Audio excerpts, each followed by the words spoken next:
ધૂળ કાઢવાની ફૂંકણી હોય આજે તો મોટો ફાયદો લઈને આપણે હળગાવી દીધો ડબ્બો. જય દ્વારકાથી સ્વાગત છે અમારા મોર મિની વ્લોગની અંદર નીતલાની સાથે. સવારે નાહી ધોઈને તૈયાર થઈને ફ્રેશ થઈને આપણે નીકળીએ આપણા કામ ઉપર. આપણે જવાનું તો આપણા કારખાને, તો પછી આપણે 2 પગવાળું ફોર્ચ્યુનર તો નથી કાઢી, પણ 2 પગવાળું પદયાત્રા કરી નાખી દીધી.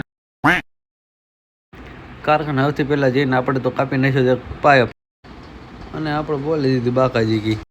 પછી તો આપણે પાઇપ કાપી નાખ્યો તો અને પાઇપના ટુકડાને જોડીને આપણે પછી કરી દીધું વેલ્ડિંગ મારવાનું કામ ચાલુ.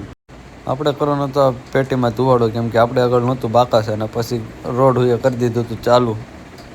હળગાવવાની બહુ ટ્રાય કરી, આખો રોડ પૂરો કરી નાખ્યો, પણ તો હળી ગયું નહીં, બીજો ચડાવવો જોઈએ.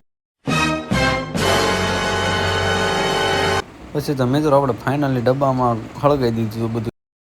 પછી તો મને થોડીક વારમાં યાદ આવ્યું કે આપણે વેલ્ડિંગ પેટી ભૂલાઈ ગઈ, તો આપણે કામ કરવા ગયા હતા ત્યાં. તો પછી ધક્કો થઈ ગયો મારે ત્યાં ઠેઠ લેવા જવાનો.